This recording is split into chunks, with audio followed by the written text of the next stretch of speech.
पापा, आज भी आपका फ़ोन नहीं आया। क्या आप भूल गए कि आज मेरा बर्थडे है? आप तो मेरे बर्थडे वाले दिन सुबह 6 बजे ही फ़ोन कर दिया करते थे।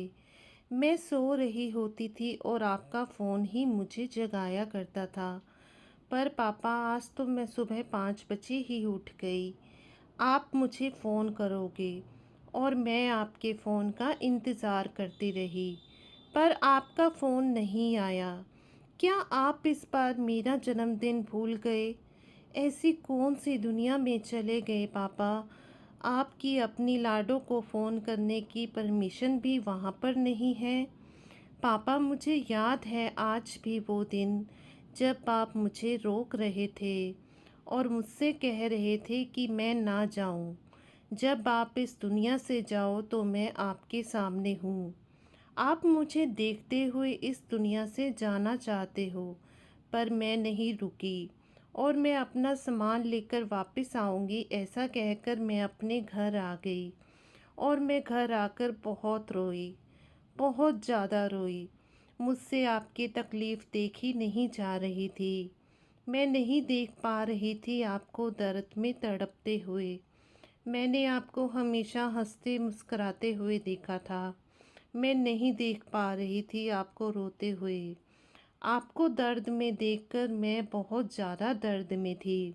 उस दिन घर आकर मैं बहुत रोई थी और रो रो कर भगवान से यही मांगा था कि मेरे पापा को तकलीफ़ से मुक्त कर दो।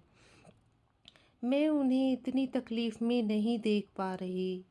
मुझे नहीं पता था कि तकलीफ़ से मुक्त होने का मतलब यह होगा कि वो आपको इस दुनिया से ही मुक्त कर देंगे।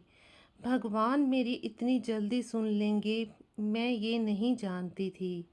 मैंने तो आपको आपके दर्द से मुक्ति मांगी थी, पर उन्होंने तो आपको दुनिया से ही मुक्त कर दिया। मैंने ऐसा कभी भी नहीं चाहा था। मुझे आज भी यह सोचकर बहुत गिल्ट फील होता है कि आपने मुझे रोका और मैं रुकी नहीं। शायद आपको पता था कि मेरे आने के कुछ घंटों के बाद ही आपके प्राण निकल जाएंगे। मैं तो आपको लास्ट टाइम तक भी सोचती रही कि आप ठीक हो जाओगे। मुझे घर में भी यही बोला गया कि आप मुझे बहुत ज़्यादा याद कर रहे हो, मुझे घर जाना होगा। मैं रास्ते भर जाते हुए यही सोचती रही कि मैं आपसे ये बातें करूँगी, मैं आपसे वो बातें करूँगी, पर मुझे नहीं पता था कि जब मैं घर जाऊँगी तो मुझे ये मंज़र देखने को मिलेगा।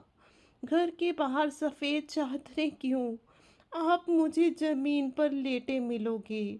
बहुत मुश्किल वक्त था वो मेरे लिए, मैं भुलाए नहीं भूल सकती। मुझे ऐसा लगा एक पल के लिए कि जैसे कि मेरी तो पूरी दुनिया ही लुट गई हो। काश कि मैं रुक जाती आपके पास, थोड़ा टाइम और रह लेती आपके साथ। आप मुझसे सारी बातें शेयर किया करते थे, घर की बाहर की, और मैं भी आपको सारी बातें बताया करती थी। आप जब मुझे फ़ोन किया करते थे तो 2-2 घंटे बातें किया करते थे।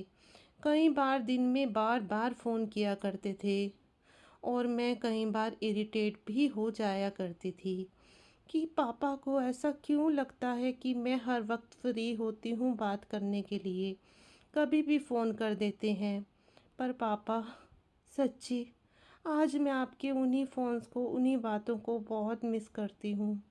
मेरा मन करता है कि आपका फ़ोन आए और मैं आपसे बहुत सारी बातें करूँ, पर आपका फ़ोन ही नहीं आता। मैंने आपका नंबर आज भी सेव कर रखा है। मुझे लगता है आप कभी ना कभी तो फ़ोन ज़रूर करोगे। आप तो मुझसे बात किए बिना एक दिन भी नहीं रह पाते थे। फिर आपने इतने महीने मुझसे बात किए बिना कैसे निकाल दिए? कौन सी दुनिया में चले गए आप, जहाँ पर जाकर अपनों को भूल जाया करते हैं, जहाँ तक अपनों की आवाज़ भी नहीं जाती। घर में माँ है, भाई है, भाभी है, अच्छे हैं, प्यार करते हैं, पर आप नहीं हो, आपके जज्बात नहीं हैं। मेरा मन नहीं लगता वहाँ पर, क्योंकि आप नहीं हो। मैं आपको बहुत ज़्यादा मिस करती हूँ। मैं अपने आप को मना ही नहीं पा रही कि आप नहीं हो। आप कभी वापस ही नहीं आओगे। क्या सच में आप कभी वापस नहीं आओगे? माँ बाप वो हैं जिनके होने का एहसास कभी नहीं होता, पर उनके ना होने का एहसास हमेशा होता है। मिस यू पापा, एवरी टाइम।